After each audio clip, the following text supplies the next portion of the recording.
Have you ever been part of a team or maybe a project that just felt, well, adrift? Tons of activity, lots of motion, but no real direction? Okay, let's dive right into that. Today, we're talking about the essential blueprint, the very thing that separates teams that truly thrive from those that just drift. We are going to talk about crafting your program's DNA, its philosophy, and its mission. So here's our game plan. We'll start by looking at what happens when there's no blueprint to follow. Then we're going to build the foundation with your philosophy. That's your deep why. After that, we'll sharpen it into a clear mission, your what. We'll also break down what separates a good statement from a truly great one, and finally wrap it all up by putting this blueprint to work. All right, let's start right here. The problem with having no plan. I think we've all been there, right? Stuck in meetings where everyone seems to have a totally different idea of what success even looks like, or on projects where tiny little disagreements somehow blow up into major roadblocks. It's frustrating, and it almost always comes from not having a shared foundational plan. And that really gets to the heart of it, doesn't it? It boils down to this one big question. How is it that some teams just seem to click, moving in the same direction and doing incredible things, while other teams are just spinning their wheels? Well, I can tell you it is not luck. It's all about having that carefully constructed blueprint that every single person understands and, more importantly, believes in. This brings us to the first, and I mean the most critical part of that blueprint, the philosophy. Now, don't let the word scare you off. This isn't some abstract academic idea. It's the deep thinking you do before any of the action starts. It is the solid ground, the foundation for everything you're about to build. It's your why. So a program philosophy isn't just some dry, boring document. I mean, look at this definition. It's a true representation of thoughts, beliefs, values, and feelings.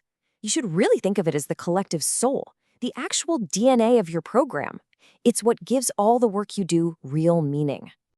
And listen, the practical benefits here are huge. A strong philosophy isn't just some nice to have. It is a powerful tool. It defines your purpose, so everybody knows what you're aiming for. It creates shared beliefs, which is what unites the team. It gives you clear direction, and this is a big one, it minimizes all those internal disputes because you finally have a common reference point for every decision.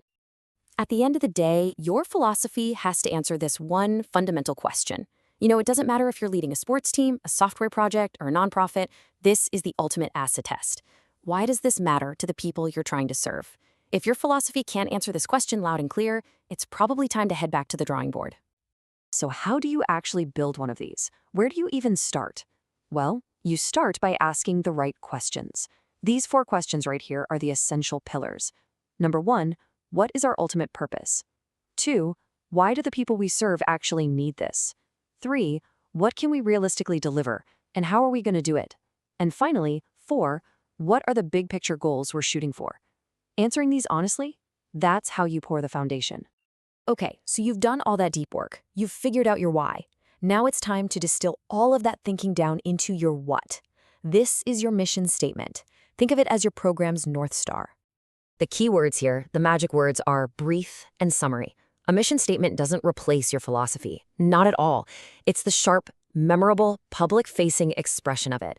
It's that powerful declaration that makes it crystal clear why you even exist. I absolutely love this comparison because it just makes everything click. Your philosophy is that detailed architectural blueprint, right? It's the internal guide that has all the nitty-gritty details, the core beliefs, the values.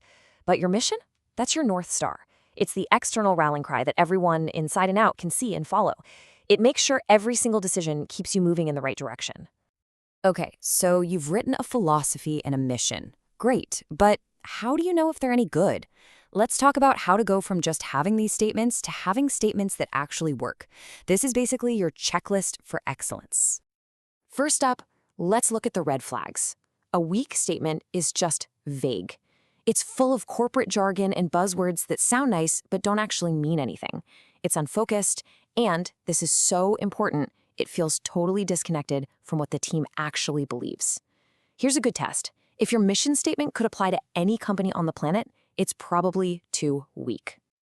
Now, on the flip side, a great statement is the exact opposite. It's crystal clear. You know exactly what it means. It's comprehensive in its ambition. It's genuinely inspiring. It makes you want to get to work. And most importantly, when people on your team read it, they nod and say, yes, That's us. It feels authentic. So let's get super practical. Here is a checklist you can literally use right now. Ask yourself, is your philosophy stated like a real core belief? Does it cover all the bases, your purpose, the needs you're meeting, and your goals? Is it a true representation of your team's shared values? And then for the mission, does it clearly and concisely summarize that big philosophy? And does it justify why your program even needs to exist in the first place? If you can say yes to all of these, you've built something incredibly solid. And this brings us to our final and honestly the most important part of this whole thing, putting this blueprint to work. Because just creating these documents, well, that's not the end goal. The real goal is what they empower you to do next. And this is the crucial point, the big takeaway. Your philosophy and mission are not just pretty words to frame and hang on a wall. They are active, living, breathing tools. They are the compass your team uses every single day to make decisions, to work through disagreements, and to make sure that every single action, big or small, is moving you closer to your ultimate purpose. So I want to leave you with a final thought to chew on. We've talked about all of this in the context of a team or a program, but what happens when you apply this same thinking to yourself? What is the mission statement for your career, for that big project you're working on, or maybe even for your life? What's your North Star?